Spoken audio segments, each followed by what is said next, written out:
Amerika realpolitik. By taking the lead in the Middle East, the United States was stepping into a new world, one where there were obvious tensions between the goal of promoting national interest on the one hand and supporting unsavory regimes and rulers on the other.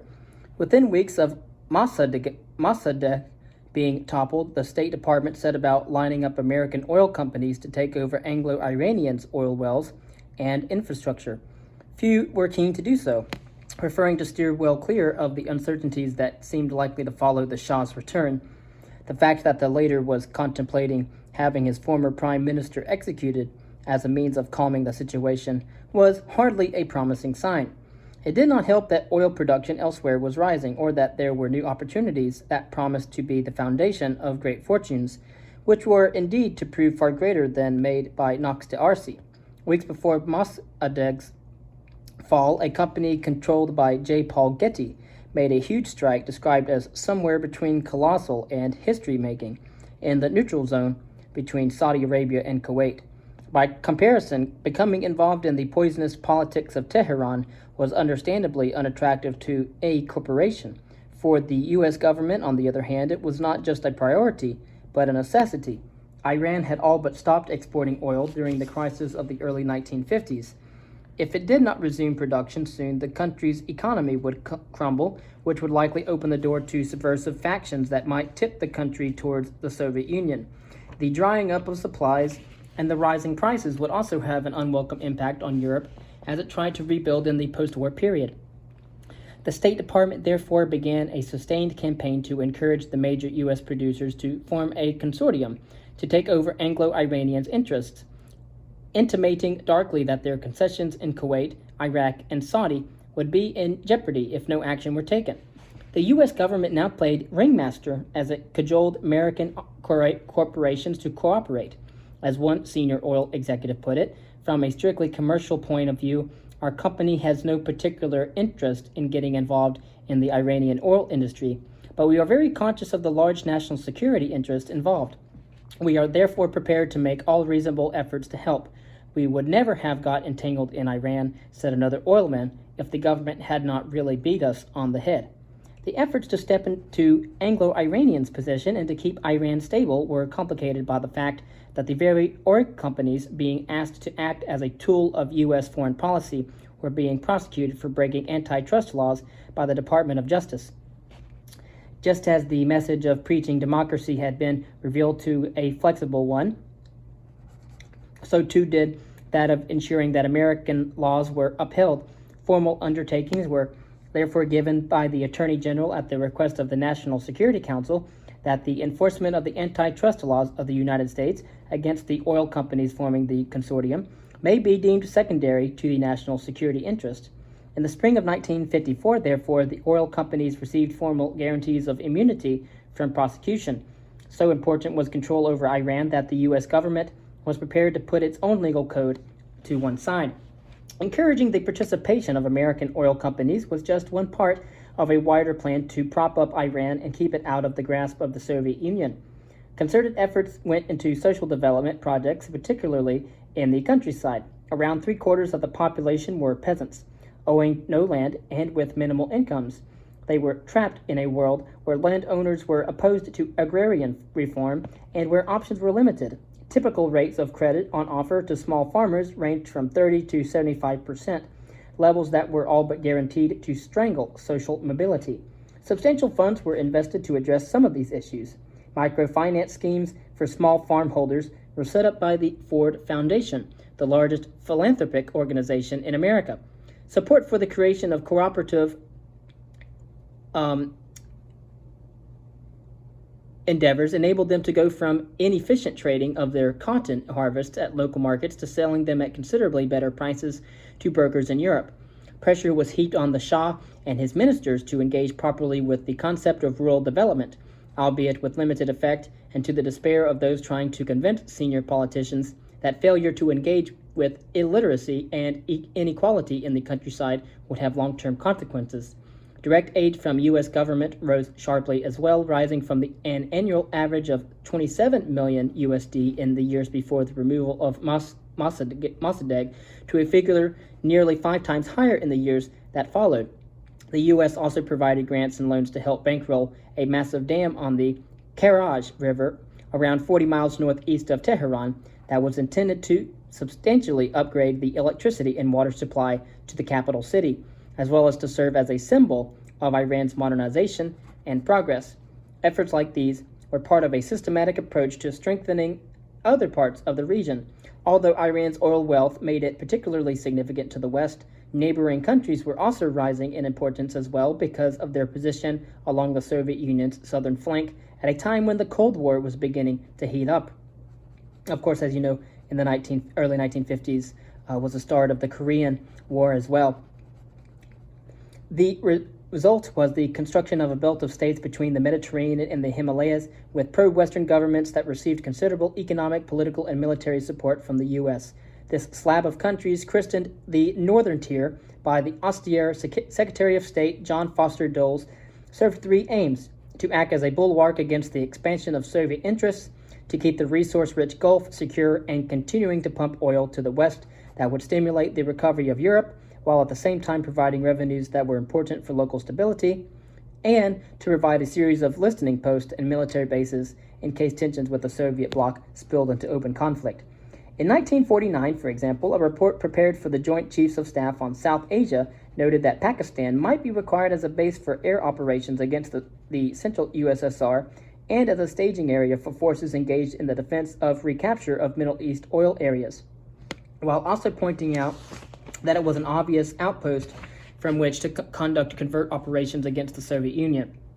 It was vital, therefore, to provide assistance to Pakistan as well as to other countries in the Northern Tier, or there was a chance that the region as a whole would take a neutral line with the West, or at worst might fall into the Soviet orbit. These anxieties shaped U.S. and Western policy for much of Asia in the decade after the Second World War.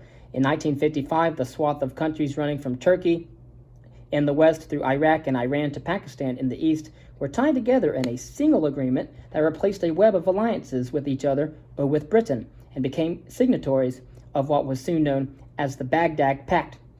Although the stated aim of the treaty was the maintenance of peace and security in the Middle East, under which mutual guarantees were exchanged, the reality was that it was designed to enable the West to influence a region that was of vital strategic and economic importance.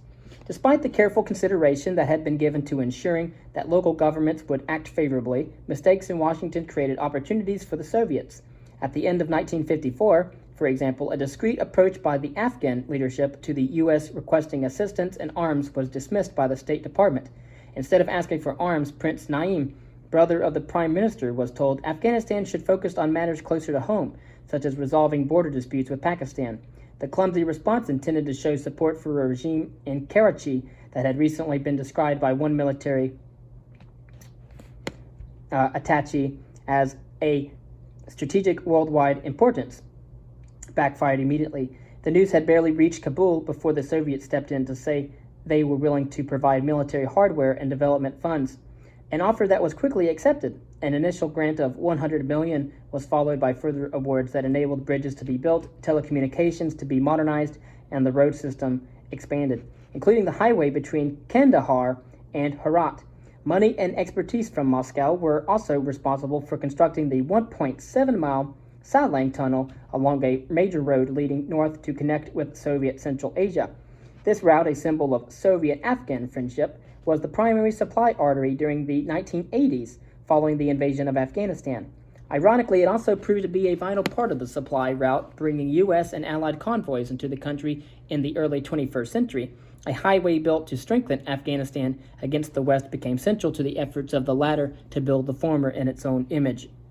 Being outmaneuvered so emphatically was a sobering experience, especially when the same thing happened again a few months later, this time with more dramatic results. At the end of 1955, the revolutionary Gamal Abdel Nasser, who had played an instrumental role in the coup 3 years earlier that toppled Egypt's King Farouk with CIA support, also approached Moscow for arms. Caught by surprise, the U.S. responded by offering to help fund a project to build a huge dam at Aswan in conjunction with Britain and the World Bank, a mirror project of the Karaj Dam in Iran.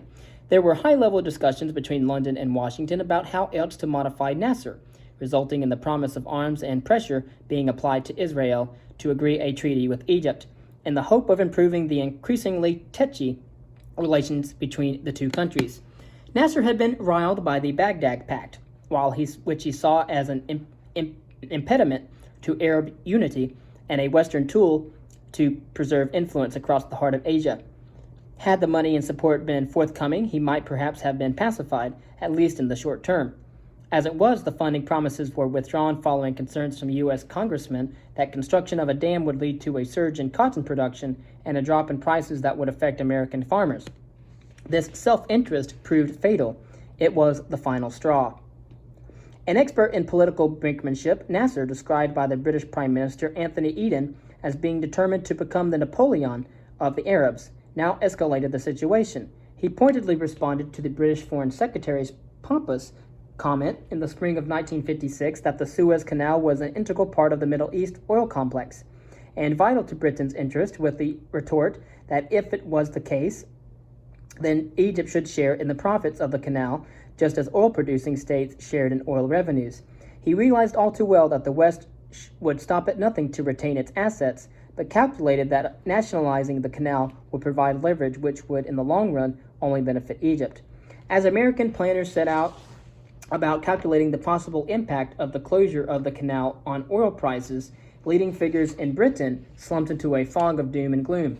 The truth is that we are caught in a terrible dilemma, wrote Harold Macmillan, the highly regarded and well-connected Chancellor of the Exchequer.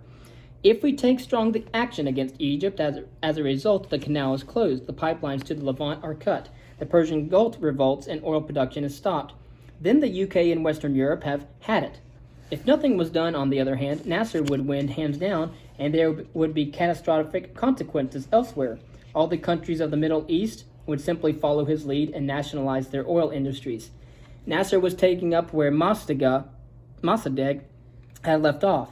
Western diplomats, politicians, and intelligence operatives began to think about applying a similar solution to the problem of a leader whose policies were opposed to Western interests. It did not take long before the British were looking at ways and means of bringing down the regime. As one senior diplomat in London put it, we may have to get rid of Nasser. The Prime Minister, Anthony Eden, did not just want to remove him, he wanted Nasser dead. After rounds of diplomatic shuttling had come to nothing, Britain and France concluded that a sustained demonstration of power was needed to impress leaders across the Middle East, that direct action would be taken against anyone who dared stand up against Western aims. At the end of October 1956, military action began against Egypt, with British and French forces moving to secure the Canal Zone, while their Israeli allies launched a strike deep into the Sinai Peninsula to help secure Suez and maximize pressure on Nasser. The invasion soon turned into a fiasco. The Suez Canal was closed after the Egyptians had scuttled ships, barges, and maintenance vessels in and near navigation channels, while the movable rail bridge at El Frieden, north of Ismailia, was dropped into the water. The effect of the estimated 49 obstructions went beyond a shutdown of the canal. It produced what one report from this time called a serious dislocation of normal commodity movements. Shipments of petroleum to Western Europe were sharply reduced. Further consequences were to be expected, concluded the CIA. The prices of many basic commodities in world commerce would be bound to rise, and there was likely to be considerable unemployment in the countries of the free world, whose economies were dependent on shipments coming through Suez. The impact would be felt on the Soviet Union as well, whose vessels trading with the Far East faced a 7,000-mile diversion around Africa just to reach their home ports back in the Black Sea because of the closure of Suez. The Americans watched carefully as Moscow diverted essential cargo onto Trans-Asia railway routes, whose importance rose quickly. Although more than aware of the rising tensions over Egypt, the Eisenhower administration was taken by surprise at the outbreak of military action, having not been consulted on the invasion plans. The President Eisenhower was incandescent, delivering a stinging rebuke to the British Prime Minister in person. The use of force in the Canal Zone was a propaganda disaster for the self-proclaimed guardians of the free world, coming just as Soviet tanks rolled through the streets of Budapest to put down a popular uprising in Hungary. Ultimately, though, the action in Suez forced a different issue. It marked the moment when the U.S. had to choose between the Western powers whose mantle it had inherited in the 20th century and the oil-rich world of the Middle East. It chose the latter. It was essential, reasoned President Eisenhower, that the Arabs not get sore at us at all. If they did, oil supplies for the Middle East might collapse altogether, both because of the canal's closure and because production might be stopped or embargoes introduced in countries in a region naturally sympathetic to Egypt when it was being so brazenly bullied. As one senior British diplomat had already conceded, any reduction of supply would have its own devastating consequences. If Middle East oil is denied to Britain for a year or two, our gold reserves will disappear. If our gold reserves disappear, the sterling area disintegrates. If the sterling area disintegrates and we have no reserves, I doubt whether we shall be able to pay for the bare minimum necessary for our defense. And a country that cannot provide for its defense is finished. This was very much a worst-case scenario laced with doom. And even so, Eisenhower himself recognized privately it was hard to be indifferent to the fuel and financial plight of Western Europe. Nevertheless, as he wrote to Lord Esme, the first Secretary General of the Mutual Defense Alliance, NATO, North Atlantic Treaty Organization, it was vital not to antagonize the Arab world. In practice, this meant forcing Britain and France into a corner. Although a plan was drawn up in Washington to ship oil from the U.S. to Western Europe, it was intentionally not put into practice in order to bring matters in Egypt to a conclusion. With confidence in the British economy collapsing and sterling's value plummeting, London was forced to turn to the International Monetary Fund, also known as the IMF, for financial assistance. In barely 4 decades, Britain had gone from world mastery to holding out its cap and begging for help. It was bad enough then that the appeal to the IMF was flatly turned down. Again, the IMF is the International Monetary Fund. It was positively humiliating that the troops that had been sent to Egypt to fight for one of Western Europe's most precious jewels, sterling silver, were now withdrawn without having accomplished their mission. Their recall home in the glare of the world's media was a telling sign of how the world had changed. India had been abandoned. The oil fields of Iran had been prized from Britain's grasp. Now, so too, had the Suez Canal. The resignation of the Prime Minister, Anthony Eden, at the start of 1957 simply served as another paragraph in the final chapter of the death of an empire. The U.S., on the other hand, was acutely aware of its newfound responsibilities. As a superpower when it came to the countries lying across the spine of Asia, it had to tread a careful line, as the fallout after Suez demonstrated clearly and cogently. British prestige and influence had slumped spectacularly, raising the prospect that the southern flank, acting as a bulwark to the Soviet Union, might completely collapse through communist penetration and success in the Middle East, as President Eisenhower put it at the end of 1956. Moreover, the fiasco over the aborted military action had served to rouse anti-Western sentiments across the Middle East as a whole, with nationalistic demagogues taking heart from Nasser's success in holding his nerve and overcoming European military pressure. As the Egyptian leader's status rose exponentially across the region, ideas of Arab nationalism began to emerge, and with it a growing sense that the unification of all Arabs into a single entity would create a single voice that would balance that of the West on the one hand and that of the Soviet bloc on the other. Astute observers had predicted just such an eventuality even before Nasser's masterclass in political brinkmanship. United States ambassador to Tehran, Loy Henderson, who understood the region better than any other American, had concluded that nationalist voices would become increasingly vocal and powerful. It seems almost inevitable, he wrote in 1953, that at some time in the future the Middle Eastern countries will come together and decide upon unified policies. Nasser was the figurehead that this movement had been waiting for. This prompted a significant change in posture from the United States, articulated in what became known as the Eisenhower Doctrine. Keenly aware that the Soviet Union was looking opportunistically at the Middle East, the president told Congress that it was essential that the existing vacuum in the Middle East should be filled by the United States before it is filled by Russia. This was not just important for U.S. interests, he went on, it was vital to the peace of the world. Congress was therefore asked to approve an ambitious budget to fund economic and military aid across the region, as well as for the authority to defend any country threatened by armed aggression.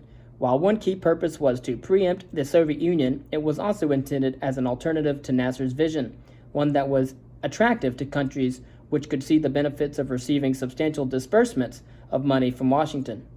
This attempt to reposition did not convince everyone.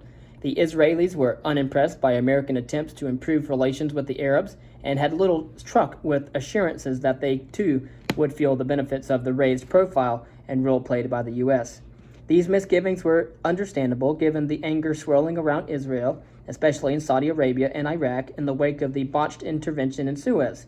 It did not help, of course, that Israeli troops had taken part alongside British and French soldiers, but what was more important was that the country was fast becoming a totemic symbol of outside interference by the West in the affairs of the region, and as a prime beneficiary of it. As a result, increasingly aggressive noises were being made about U.S. support for Israel being incompatible with assistance for Arabs. Israel was now a focal point for Arab nationalists to rally around. Just as the Crusaders had found the Holy Land hundreds of years earlier, the mere existence of a state supposedly made up of outsiders was a cause for disparate Arab interests to be set to one side. As the Crusaders had found too, Israelis assumed the ambiguous and viable role of a target that united many enemies into one. Anti-Israeli rhetoric featured strongly as politicians in Syria threw their lot in with Nasser and the vision that he was articulating for a united Arab world. At the start of 1958, a formal merger with Egypt created a new state, the United Arab Republic, a prelude to future consolidation. Washington watched anxiously as the situation unfurled in regards to the United Arab Republic. Ambassador Henderson had warned that the emergence of a single voice might bring difficulties, disastrous effects as he called them. The United States wrestled with the implications, and the State Department buzzed with debate, much of it highly pessimistic. A paper produced by the Bureau of Near Eastern, South Asian, and African Affairs observed anxiously that Nasser's radical nationalism threatened to engulf the region, noting that American assets across the Middle East had been reduced or neutralized as a result of the Egyptian leader's success with Suez and his step forward with Syria. Nasser's progress would inevitably pave the way for communism, concluded John Foster Dulles, Secretary of State and elder brother of Allen Dulles, head of the CIA, or the Central Intelligence Agency. It was time to take decisive action and put up sandbags around positions we must protect.